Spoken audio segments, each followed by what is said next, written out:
예수님은 당신을 일컬어서 선한 목자라고 하셨습니다. 우리가 아까 부른 찬송가 302장을 보시면 302장을 한번 펴보십시오. 그 가사의 2절에 보면 거기에 보면 우리 하나님을 목자라고 그렇게 지칭하는 장면이 나옵니다.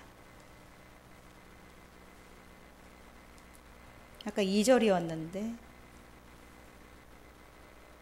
거기 보면 목자라고 우리 하나님께서 당신을 양을 먹이는 목자라고 말씀하시는데 왜 목자라고 하시는지 여러분 한번 생각해 보셨어요? 왜 목자라고 하실까? 하나님은 우리 주기도문에 하늘에 계신 하나님 아버지 이렇게 얘기하잖아요. 그런데 마치 양을 먹이는 목자처럼 당신을 낮추어서 나는 목자다. 목자는 목자인데 선한 목자다 라고 말씀하십니다. 그리고 그 하나님께서는 요한복음에 말씀하시기를 나는 양을 위하여 내 목숨을 버린다라고 말씀하십니다. 예수님께서 지난 주간에 우리 부활 주간이었는데 부활하신 후에 고향으로 돌아가 있는 제자들에게 찾아가셨습니다. 그 장면이 요한복음 21장에 나와 있지요. 그리고 예수님이 죽으신 후에 제자들은 모든 것이 끝났다고 생각했으므로 다시 본업으로 돌아갔던 거지요. 그런데 그 자리에 예수님께서 오셔서 가장 사랑했던 베드로에게 말씀하시는 장면이 바로 오늘 이 말씀이지요. 예수님께서 며칠 만에 베드로를 찾아갔다라는 말씀은 없습니다. 다른 정에는 8일 만에 도마를 찾아갔다 이런 말씀이 있지만 베드로가 물질을 하는 그곳에 며칠 만에 찾아갔다라는 말씀은 없어요. 그런데 이 베드로가 물질을 하던 그 갈릴리 호수와 예수님이 활동했던 갈릴리의 주변 마을과는 거리가 멀지 않은 곳에 있었어요. 그래서 걸어서 가기에 하루 안에 충분히 갈 수 있는 거리였지요. 그리고 예수님께서는 이 땅에 40일 동안밖에 계시지 않았습니다. 그래서 아마 부활하시고 바로 얼마 되지 않아서 제자들을 찾아가신 것으로 보입니다. 맨 처음에 이 마태복음에도 나오고 누가복음에도 나오는 이 말씀을 보면 예수님께서 맨 처음에 이 베드로라는 인물을 만났을 때에 그가 물질할 때 만났지요. 그리고 고기를 밤새 잡았지만 한 마리도 못 잡았을 때에 예수님께서 깊은 곳에 그물을 내려라 라고 말씀하셨고 2배에 가득 넘치게 그렇게 고기를 잡았던 기억이 있었습니다. 그런데 오늘 부활하신 후에 또다시 맨 마지막에 베드로를 만난 장소가 또다시 물질을 하던 갈릴리 호수였다는 겁니다. 그리고 이번에는 그때도 물고기를 잡지 못하자 배 오른편에 그물을 내려라 라고 말씀하시면서 그때에 153마리를 잡았다고 성경은 말씀하십니다. 그래서 이 모나미 볼펜에 153이라고 써 있죠. 이것은 이 모나미 볼펜을 만든 그 사장이 그 장로님이 그 감동으로 이 볼펜을 만들었다고 그래요. 그리고 여기다가 153 볼펜이라는 이걸 찍고 이게 지금까지 우리나라에서 가장 많이 팔리는 볼펜이라고 합니다. 그래서 이 153이라는 말은 좀 의미가 있는 말이지요. 그래서 예수님께서는 그렇게 말씀하시면서 맨 처음에 깊은 곳으로 가서 그물을 던지라고 물고기를 잡았을 때에도 그때 예수님께서 하신 말씀이 네가 사람을 낚는 어부가 될 것이다 라고 말씀하셨어요. 그리고 오늘 부활하신 후에 배 오른편에 그물을 던져라 말씀하셨고 고기를 잡고 돌아왔을 때에 베드로에게 하시는 말씀이 네가 나를 사랑하느냐? 그러면 내 양을 먹여라. 네가 나를 사랑하느냐? 그럼 내 양을 쳐라. 네가 나를 정말 사랑하느냐? 그러면 내 양을 먹여라 라고 말씀하시는 장면이 오늘 본문의 말씀입니다. 예수님께서는 늘 이렇게 공생의 기간 동안 어떤 말씀을 하실 때는 이 사물을 통해서 또 상황을 통해서 비유를 들어서 말씀하셨지요. 그 이유는 사람들이 알아듣기 쉽게 하기 위해서 그렇게 하셨는데 예수님께서는 지금 여기 보면 이 성경에 보면 이 요한복음 21장에 보면 예수님께서 그곳에 부활하시고 나서 오시고 나서 베드로에게 뭐라고 말씀하셨냐면 지금 잡은 생선을 조금 가져와라 라고 말씀하셨어요. 근데 이미 이때 예수님께서는 이 해변에서 고기를 굽고 계셨던 상황입니다. 고기가 부족했던 것이 아니었는데 베드로에게 네가 지금 잡은 생선을 조금만 가져와라라고 말씀하셨습니다. 그리고 성경에는 그 고기를 어떻게 했다라는 말씀이 없습니다. 가져오라라는 말씀만 하시고 어떻게 했다라는 말씀이 없고, 그 후에 이어지는 말씀은 내 양을 먹이라, 내 양을 치라, 내 양을 먹이라라는 말씀으로 이어지고 있는 거죠. 전 집사님 어서 오십시오. 어서 오십시오. 저는 이 말씀이 이 물고기를 조금만 가져오라고 하는 이 물고기와 내 양을 먹이고 치고 먹이는 것과의 연관성을 말씀을 드리고 싶습니다. 그래서 늘 사물과 상황을 통해서, 비유를 통해서 말씀하셨던 것처럼 오늘 이 부활하신 후의 말씀도 그렇게 연관이 되어서 지금 무엇인가 베드로에게 큰 사명을 말씀하시기 위해서 잡은 고기를 가져와라라고 말씀하셨던 거지요. 근데 성경에는 그때 그 상황에서 벌어진 모든 일들을 기록하지 않습니다. 그래서 고기를 가져오라고 하셨는데 그 뒤에 그 고기를 어떻게 했다라고 기록이 없는 거지요. 중간중간에 이야기가 빠질 수도 있고 아예 어떤 것들은 언급조차 안 한 것들도 많습니다. 그래서 요한복음 21장 마지막 절인 25절에는 다 기록한다면 이 세상이라도 책을 두기에 부족할 것이다 라고 말씀하셨지요.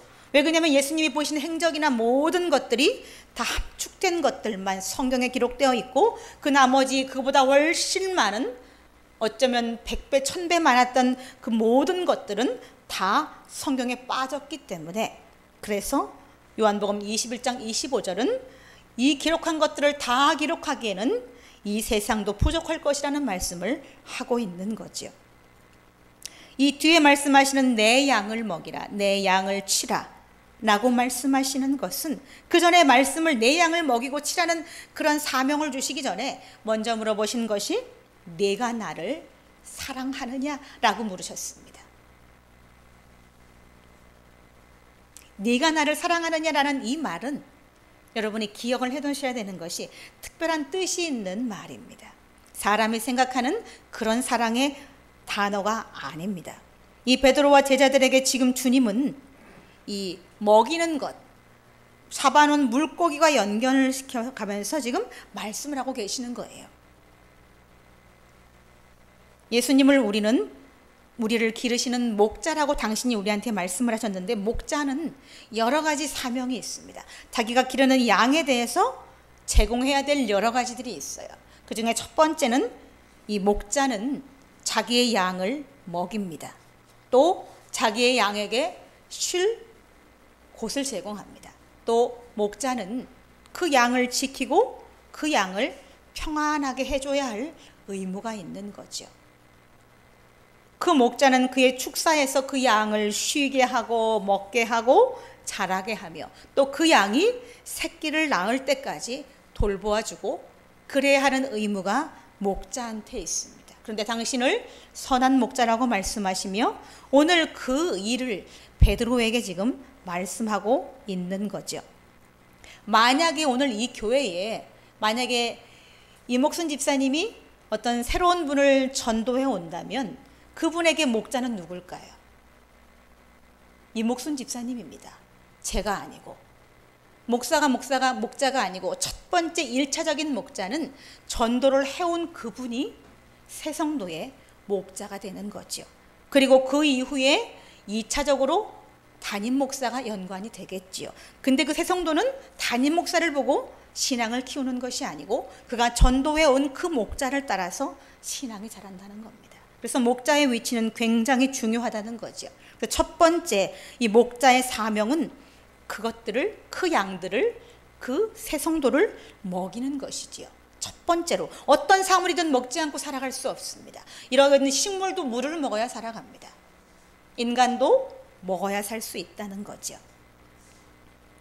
전에 2005년에 나왔던 웰컴 투 동막골이라는 영화가 있었어요.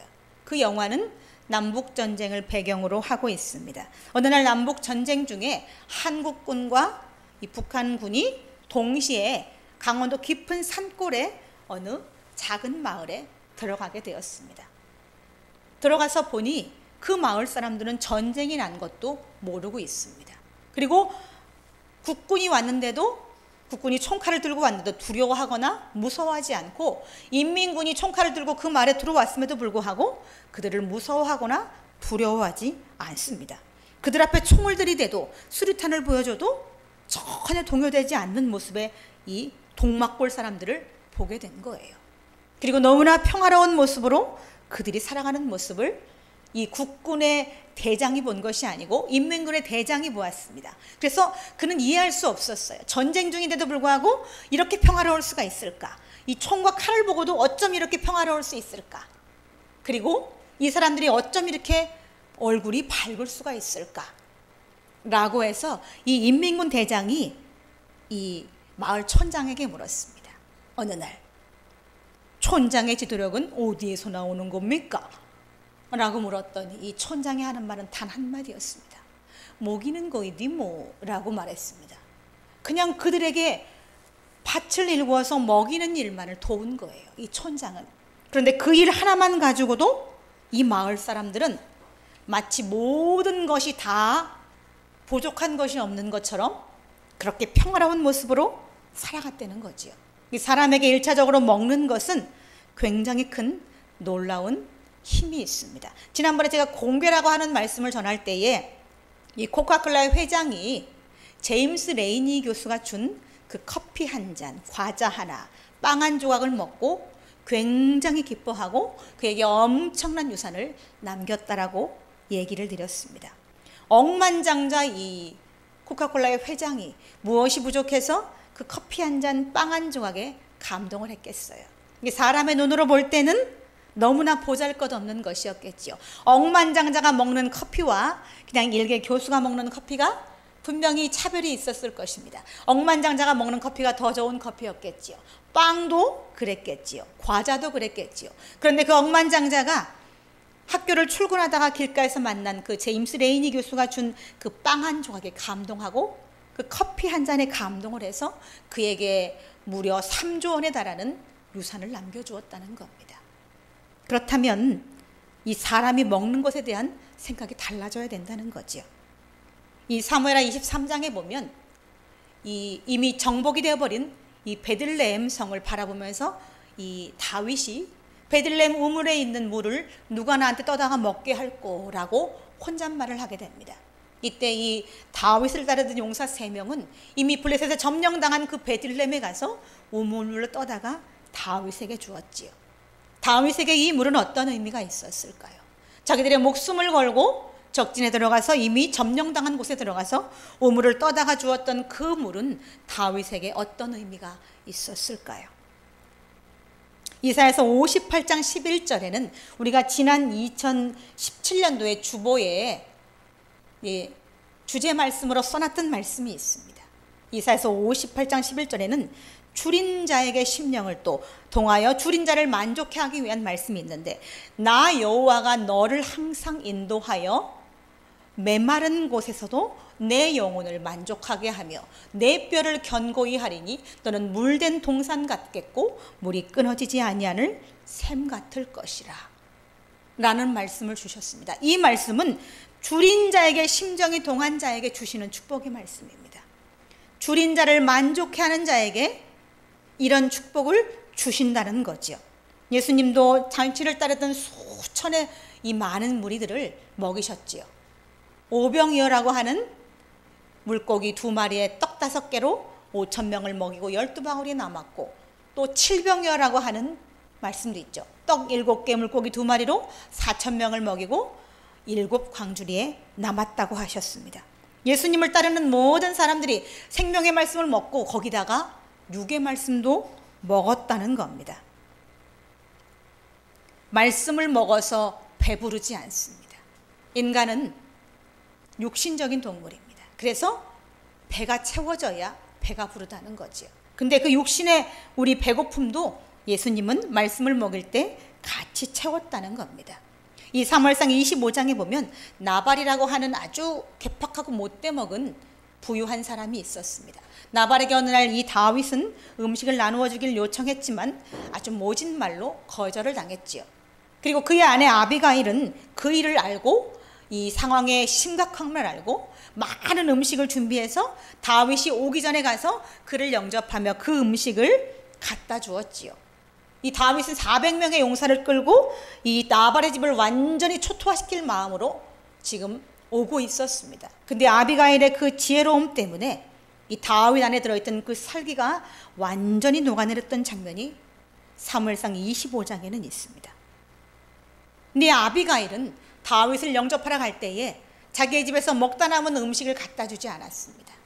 발에 채이는 것들 갖다가 주지 않았습니다. 자기 집에 창고에 있는 좋은 것으로 구별해서 다윗을 영접하러 나갔다는 거죠. 우리가 누구한테 무엇을 먹이든 무엇을 하든 그 음식 안에는 이 진정한 마음이 첨가되어야지만 그 음식을 받아먹는 사람에게 감동을 줄 수 있다는 거죠. 제임스 레이니 교수가 커피 한 잔을 코카콜라 회장한테 주었을 때에 그 코카콜라 회장이 그 길가에 벤치에 앉아 있을 때에 거린을 상대하듯이 만약에 커피를 주었다면 이 코카콜라 회장은 감동하지 않았을 것입니다. 이 코카콜라 회장은 그가 죽었을 때 유서로 남긴 유서에 뭐라고 썼냐면 내 친구 레인이 이렇게 썼습니다. 그 길가에 앉아있는 벤치에 앉아있는 그 노인네가 이 레이니 교수는 코카콜라 회장인지도 몰랐어요. 그런데 그를 만날 때마다 매일마다 그를 진정한 친구를 대하듯이 정성 어린 마음으로 대했다는 겁니다. 그래서 그 마음에 감동을 해서 그에게 3조 원이 넘는 그런 선물을 주고 간 거지요.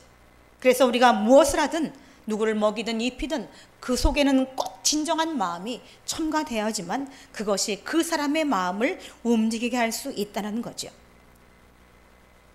그래서 우리 교회에 만약에 누구를 전도해 온다면 그 사람이 또 다른 목자가 되어서 다른 사람을 전도해 올 때까지는 그 새로운 성도를 그 맨 처음에 전도해 온 그 목자가 먹이고 입히고 그를 품어줘야 한다는 거죠. 이탈리아의 작곡가였던 카리심이라는 사람은 그가 쉽고 우아한 멜로디를 쓰고 칭찬을 받을 때에 이렇게 외쳤다고 합니다. 이런 쉬운 곡을 만들기 위해 얼마나 어려웠는지 모르실 겁니다. 사람들은 너무 쉽고 좋아서 곡이 너무 쉽고 좋다라고 칭찬을 하는데 그 말의 답례로 이 카리시미는 이 곡을 만들기 위해서 얼마나 어려웠는지 당신들이 아십니까? 라고 말했다는 겁니다. 세상에 어떤 일이든 쉬워 보이지만 쉽지 않다는 거죠. 또 이 그림을 그리는 화가였던 레이놀드라는 사람은 그림을 그리는데 시간이 얼마나 걸립니까? 라는 질문에 그는 평생이라고 답했다고 합니다. 매번 작품이 다른 작품을 그리는데 그 수많은 작품을 그리는데 한 달이요 아니면 일주일이요 이렇게 말하지 않고 평생이라고 말했다고 합니다. 그림은 분명히 수백 점이 될 수도 있고 수천 점이 될 수도 있지만 거기다 좀 다르게 수십 점이 될 수도 있지만 그 그림을 그릴 때에 자기의 마음이 평생을 다 드릴 만큼 심혈을 기울여야지만 그림이 나온다는 얘기지요. 목자가 양을 먹일 때는 이런 마음을 가지고 먹여야 된다는 겁니다. 이 작곡가가 쉬운 멜로디를 그릴 때 우리는 그것이 쉽다라고 느끼지만 그 쉬운 멜로디조차도 그 작곡가에게는 굉장한 고뇌의 시간이 필요하다는 것을 우리는 알아야 한다는 거죠. 그래서 목자가 양을 먹이지만 그 양을 먹이는 건 결코 쉬운 일이 아니라는 것을 기억해야 합니다. 두 번째, 목자는 자기 양이 쉴 곳을 제공합니다.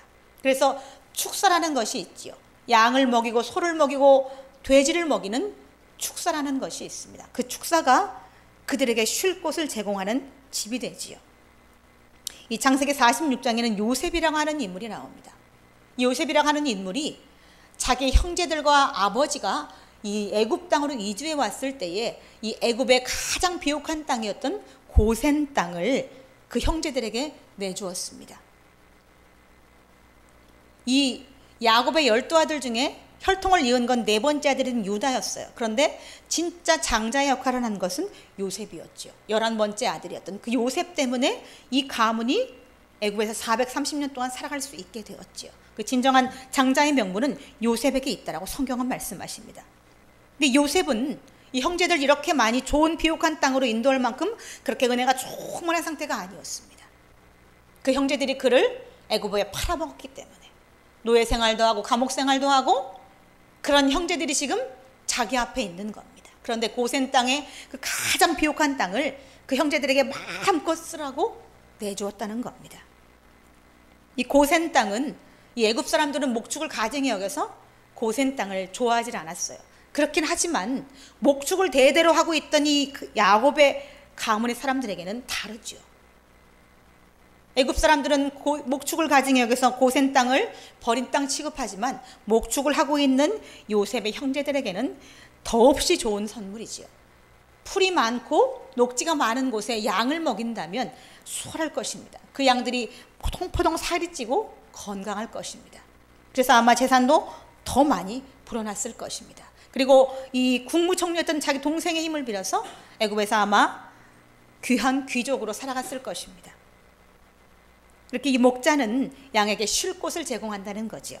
이 사도 바울은 고린도전서 11장 1절에 내가 그리스도를 본받는 것처럼 너희도 나를 본받아라 라고 말했습니다.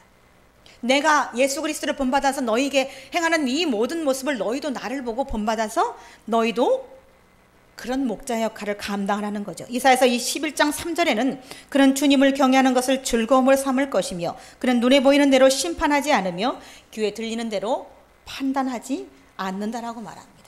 목자는 그래야 되는 거죠. 하나님을 경외하고 눈에 보이는 대로 심판하지 않고 판단하지 않는 모습을 가져야지만 진짜 양이 쉴 수 있는 목자의 자격이 주어진다는 겁니다. 요셉이 잔인한 형들을 용서하고 기꺼이 이 애굽의 고센 땅을 주었던 것은 이 요셉에게 이런 마음이 있었기 때문입니다. 자기를 노예로 팔아버린 형제들을 이 판단할 때는 어찌 그런 마음을 가질 수가 있겠어요. 자기도 똑같이 이 애굽의 국무총리인데 얼마든지 자기가 권력으로 형제들을 어떻게든 할 수 있었습니다. 그런데 그렇게 판단하지 않고 심판하지 않았기 때문에 이 애굽의 가장 비옥한 땅을 자기 형제들에게 줄 수 있었다는 거죠. 1960년도에 굉장히 5천만 건 이상 조회를 한 일이 있었어요. 그게 뭐냐면 두 남자와 한 사자 이야기라는 그런 동영상 때문에 엄청난 파급이 있었던 적이 있습니다. 이 영국에서 거주했던 호주 출신의 이 에이스와 존이라는 사람이 있었어요. 이 사람들은 어느 날 백화점에서 작은 새끼 사자를 사오게 됩니다. 그리고 그 사자를 자기들이 경영하는 이 가구점의 한켠에 두고 키우게 됩니다.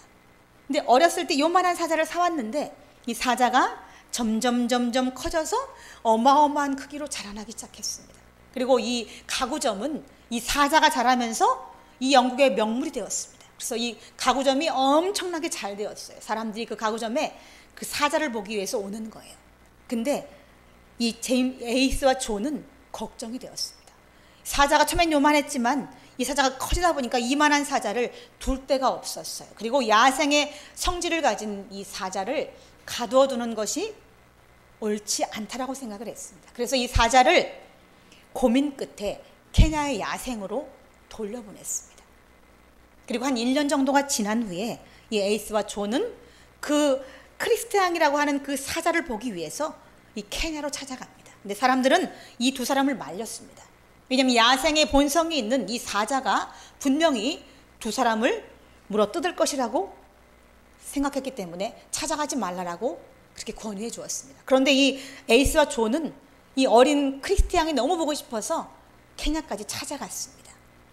그리고 이 두 사람이 그 크리스티앙이 있는 것을 보고 거기를 가 서 있을 때에 이 어린 사자는 이만큼 자라서 그 두 사람을 알아보고 1년 만에 갔는데도 알아보고 그들에게 막 뛰어옵니다.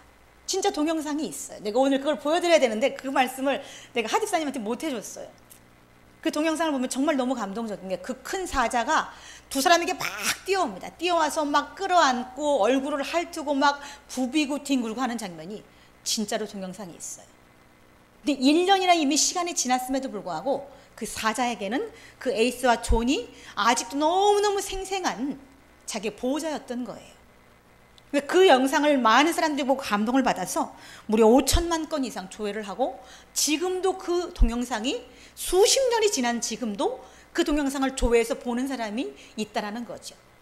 60년도에 했던 일을 저도 지금 2010년도에 지금 제가 말씀을 드리고 있잖아요. 지금 봐도 감동적입니다. 이게 그 영상이 흑백이에요. 그런데도 보면 너무너무 감동적일 정도로 그렇게 영상이 너무 보기가 좋습니다. 근데 이 크리스티앙이라는 이 사자가 그 백화점에 전시용으로 처음에 전시했던 거예요. 근데 이 전시용으로 전시하다가 그 전시가 끝난 후에 이걸 팔게 된 거죠. 그리고 예이스와 존은 그때 그 사자를, 어린 사자를 사서 가구점에서 자기 자식을 키우듯이 그렇게 보듬어서 키웠던 거예요. 그리고 이 사자가 성이 되어서 큰 사자가 되었을 때 둘 데가 더 이상 없고 야생성을 잃어버릴까 싶어서 케냐로 보냈는데, 그리고 1년이 지난 후에도 찾아가 봤는데 과연 이 사자는 그 주인이었던 에이스와 존을 잊지 않고 그들을 붙잡고 끌어안고 그렇게 기뻐하는 모습을 우리는 동영상으로 볼 수 있다는 거죠. 이 크리스티앙이라고 하는 이 사자에게는 이 에이스와 존이 가장 더없이 좋은 쉴 곳을 제공하는 목자였던 거죠. 그래서 그 미물인 사자도 야생성을 버리고 자기를 키워주었던 그 두 사람을 그렇게 가서 반기고 핥으면서 우리가 키우는 애완견처럼, 개처럼 그렇게 할 수 있었다는 거죠. 이 목자는 자기 양을 먹이고 또 그 자기 양에게 쉴 곳을 제공합니다.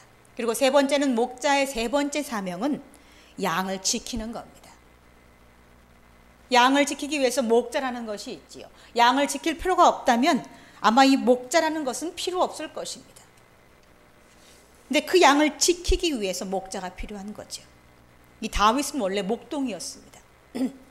베들레헴의 작은 마을에 목동이었어요. 그래서 그는 매일마다 들에 나가서 양을 치는 것이 그의 본분이었어요. 그런데 그는 그 양을 칠 때에 사자가 와서 양을 잡아가기도 하고 곰이 공격해 올 때도 있었어요. 그런데 이 다윗은 그럴 때마다 사자와 싸워서 양을 건져오고 곰과 싸워서 입에 물린 양을 건져왔던 인물이 바로 다윗이었어요.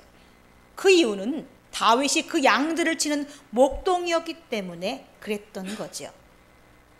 그리고 그는 그 일을 성실하게 함으로 나중엔 결국 거대 장막이었던 이스라엘의 왕으로 하나님이 세워주셨습니다. 골리앗을 물맷돌 5개로 이마를 쳐서 죽이는 일도 했지요. 그렇게 이 목동이었던 다윗이 그렇게 자기 양을 그렇게 지키기 위해서 사자와 싸우고 곰과 싸웠다는 겁니다. 이 2016년에 TV에 나왔던 이 서교동에 빌라 화재가 있었습니다. 이 빌라 화재는 안치범이라는 사람이 그 빌라 안에는 30명 가까운 사람이 살고 있었다고 그래요. 근데 깊은 밤에 화재가 났고 사람들이 깊은 밤에 다 잠들어 있었으므로 이 안치범이라는 사람은 6층까지 되는 이 동을 다니면서, 걸어 다니면서 불이 났다라고 사람들을 깨워서 밖으로 내보낸 사람이지요. 근데 이 사람은 결국 사망하고 말았습니다. 몇 번이고 나왔다 들어갔다 하면서 못 나온 사람이 있는가를 체킹하고 또 들어가고 또 들어가고 결국은 마지막에 들어갔을 때에 그는 너무 많이 그림을 마시고 화상을 입어서 결국 병원으로 옮겼지만 열흘 만에 사망하고 말았습니다. 근데 그가 그 의로운 뜻을 가지고 30명이라고 하는 수많은 사람을 건졌듯이 목자는 그렇게 사람을, 자기가 키우는 양을 지킬 수 있어야 한다는 겁니다. 여기 한 여인의 이야기가 있습니다. 제목은 내 것이 아닙니다 라는 제목입니다. 한때는 이 아름다운 집이 제 가장 큰 자랑이었습니다. 심혈을 기울여 꾸민 우리 집, 잡지에 여러 번 나왔다고 내심 자랑스러웠던 우리 집, 행여나 때가 탈까 혹여나 먼지 탈까 닦고 쓸고 했던 우리 집. 하지만 남편이 아프고 보니 제가 있을 곳은 궁궐 같은 우리 집이 아니라 몇 평 안 되는 비좁은 병실이더군요. 이 피곤한 내 한 몸 누일 곳은 폭신하고 안락한 라텍스 침대가 아니라 딱딱하고 좁은 보조 침낭이더군요. 내 거라 믿었던 남편과 공동 명의로 되어 있던 자랑스럽던 내 집도 알고 보니 제 것이 아니었습니다. 바라만 봐도 뿌듯했던 참으로 고운 접시들, 참으로 이쁜 그릇들, 난 왜 이렇게 꽂히는 게 많지? 남들은 그릇이면 그릇, 가구면 가구, 옷이면 옷 하나만 꽂힌다는데 난 왜 이 모든 것을 다 갖고 싶지? 라며 투덜대며 만들었던 내 못 말리는 그릇사랑, 그 수많은 이쁜 그릇들도 남편과 함께하는 병실에선 아무 소용도 없더이다. 제가 황량한 병실에서 쓸 수 있는 건 보잘것없는 플라스틱 접시와 종이컵 뿐이더군요. 15자 붙박이장에 가득한 수많은 옷들과 제가 사랑에 맞지 않던 명품백들, 이 또한 제 것이 아니었습니다. 남편과 함께하는 병실에선 편한 추리닝과 레깅스면 족하더이다. 귀히 여기던 명품백도 필요 없더이다. 어디 그뿐인가요? 20년 넘게 나의 자랑이었던 나를 빛나게 해준다고, 나를 완전하게 해준다고 믿었던 내 남편도 내 것이 아닙니다. 내 것이 아닙니다. 의사들은 말합니다. 마음의 준비를 하라고. 이 또한 내 것이 아니라고. 이젠 압니다. 내 분신, 내 생명, 내 사랑하는 아이들조차도 제 것이 아니라는 것을 압니다. 이 내용은 말기 암 환자인 남편을 간병했던 어떤 여인이 남긴 글입니다. 근데 이 여인이 계속 반복돼서 말하는 것이 뭐냐면 내 것이 아니더이다. 내 것이 아니었습니다. 그걸 깨달은 거예요. 그렇게 좋은 집에 좋은 남편의 15살 장숙에 가득했지만 그것이 전부라고 생각했는데 남편이 병들어 죽게 되고 보니 그 모든 것이 다 내 것이 아니라고 고백하는 내용입니다. 이 여인이 그 남편을 그렇게 사랑했어도 그 여인을 지켜줄 수 없었던 거죠. 다만 하나님께서 그 남편의 생명의 주관자였던 겁니다. 그래서 그 여인은 남편이 죽어가는 모습을 보며 이것이 다 내 것이 아니고 하나님의 것이라고 고백했던 거죠. 오직 참 목자이신 예수님만이 그 남편을 지키기도 하고 그 남편을 거두어 가기도 할 수 있는 권력을 가진 분인 거죠. 영적인 권력을 가진 분이. 그래서 그 하나님께서 우리를 지키신다는 겁니다.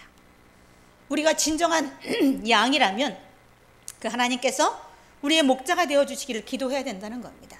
내 남편도 내 아내도 누구도 다 지켜줄 수 없습니다. 내 아이도 내가 지켜줄 수 없습니다. 그러나 그 아이들, 그 남편, 그 아내를 하나님은 목자이신 예수님은 지켜줄 수 있다라는 거죠. 그래서 그 예수님께 내가 그 예수님의 양이 되길 원하고 그 예수님이 나의 목자가 되어 주시기를 원하는 것이 우리의 현명한 선택이 될 수 있습니다. 그렇게 기도하십시오. 그리고 이 넷째 목자는 자기 양을 지키되 구타하고 때리며 가혹하게 지키는 것이 아니고 평안하게 지킵니다. 요한복음 14장의 27절의 말씀인 평안을 너희에게 주노라 라고 말씀하십니다. 그 평안은 일반적인 평안이 아닙니다. 예수님이 주시는 평안함은 마음에 분노가 없고 지루하고 졸리는 평안이 아닙니다. 마음에 분노가 없고 마음에 기쁨이 용솟음치는 그런 평안함을 얘기하시는 겁니다. 그런 평안함을 너희에게 준다라고 말씀하시는 분이 바로 우리의 목자 되시는 예수님이십니다. 유다 왕국에 아사라고 하는 왕이 있었어요. 이 아사가 이 통치하는 이 유다 왕국에는 수십만의 군사들이 있었습니다. 그런데 어느 날 100만 대군이 이 유다 왕국을 침범해 왔습니다. 수십만과 100만은 잽이 안 되죠. 이 구스 사람이 100만 대군을 끌고 유다 왕국을 쳐들어왔습니다. 그때 아사 왕은 하나님께 기도했습니다. 이렇게 기도했습니다. 아사가 그의 하나님 여호와께 부르짖어 이르되 여호와여, 힘이 강한 자와 약한 자 사이에는 주밖에 도와줄 자가 없사오니 우리 하나님 여호와여, 우리를 도우소서. 우리가 주를 의지하오며 주의 이름을 의탁하옵고 이 많은 무리를 치러 왔나이다. 여호와여, 주는 우리 하나님이시오니 원하건대 사람이 주를 이기지 못하게 하옵소서. 저 100만 대군이 수십만 대군밖에 안 되는 유다 왕국을 범하지 못하게 해 주십시오라고 아사왕이 기도했던 겁니다. 그렇게 기도하자 과연 하나님께서는 그의 기도를 들으셨습니다. 그래서 이 굿사람 100만 대군이 자기들 스스로 도망하여 돌아갔습니다. 이 아사왕과 유다의 백성들은 도저히 승산이 없는 전쟁에서 자기들의 힘을 의지하지 않고 자기들의 목자였던 하나님을 의지했다는 겁니다.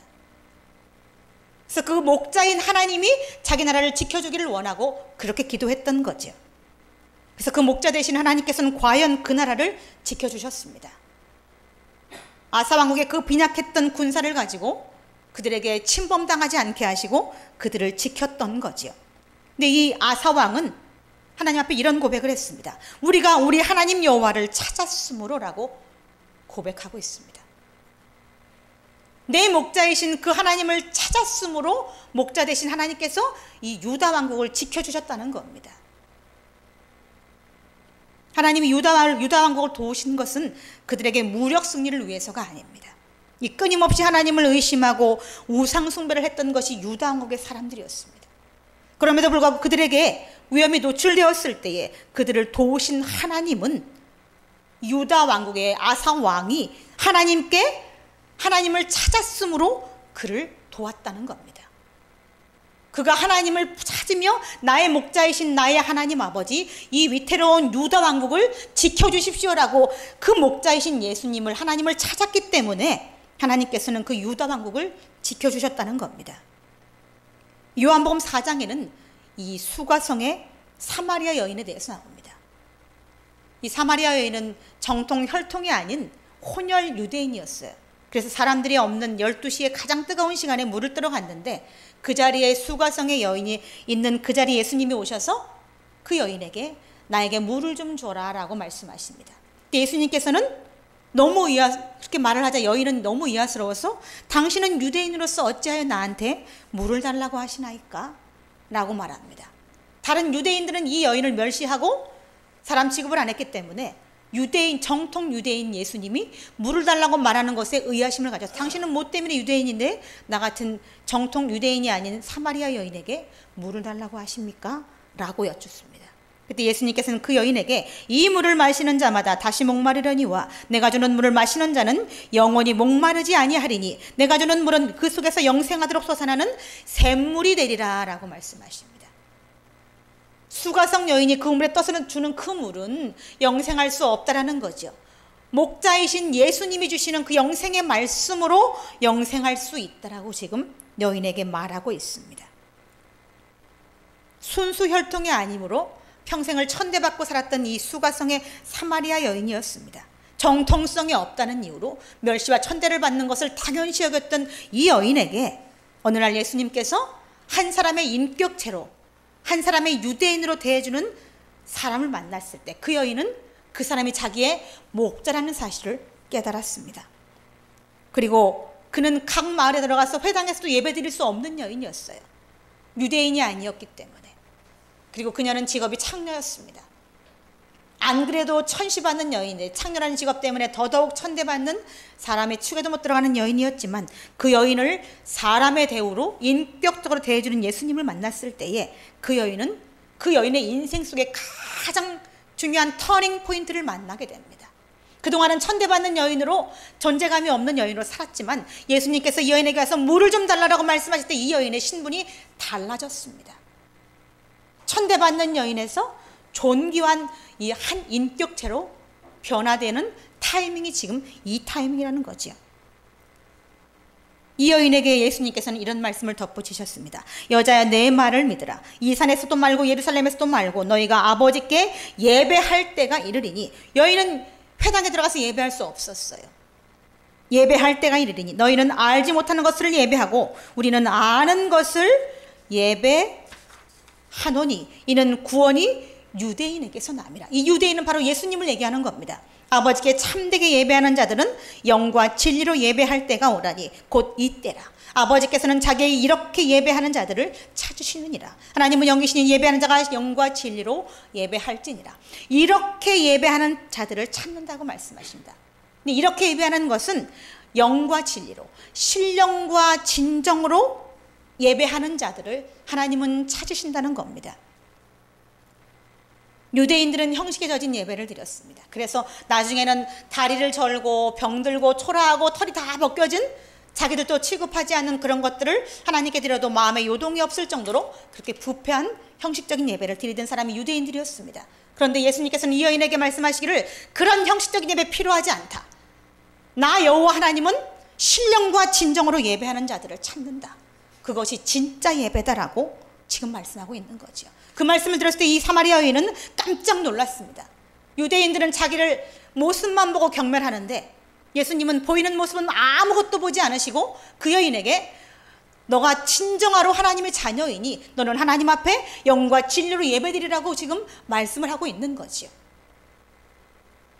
택함받은 자는, 청함받은 자는 많지만 택함받은 자는 많지 않다라고 성경에 말씀하십니다. 근데 이 여인은 지금 예수님 앞에 택함을 받은 여인입니다. 청함을 받은 여인이 아니고, 청한 사람이 모두 천국에 들어가지 않습니다. 그 청함받은 자 중에 일부만 택해져서 천국으로 들어갈 수 있는 자격이 주어지는데, 이 여인은 천한 직업을 갖고 있음에도 불구하고 예수님께서는 그녀를 선택해서 지금 말씀 안으로 이끌어 드리고 있다는 겁니다. 그리고 그 여인은 그 예수님을 자기의 목자로 받아들였다는 겁니다. 이 여인은 그때부터 마을에 다니면서 예수님을 증거하는 여인으로 살게 됩니다. 나중에 예수님이 순환을 당하고 그 나중에 무덤가에도 이 여인이 있었습니다. 천대받던 여인이었지만 이후로 자기를 인격적으로 대우해주는 예수님을 만나고 그 이후로는 복음을 전하는 사람으로 살다가 천국에 갔던 여인이 바로 이 여인입니다. 목자는 진정으로 자기 양들을 먹이고 입힐 때에 인격적으로 사람이 가지고 있는 가장 아름답고 고귀한 것으로 그 양을 먹여야 된다는 겁니다. 예수님이 그렇게 하셨던 것처럼 그렇게 하는 거죠. 예수님은 자기를 경멸하고 자기를 모세박았던 그 수많은 사람들을 다 인격적으로 대우해 주셨습니다. 그들이 어떻게 자기한테 할 것을 다 아셨음에도 불구하고 그들을 네가 이렇게 나한테 할 것이니까 나도 너한테 되갚아주마라고 하지 않으셨습니다.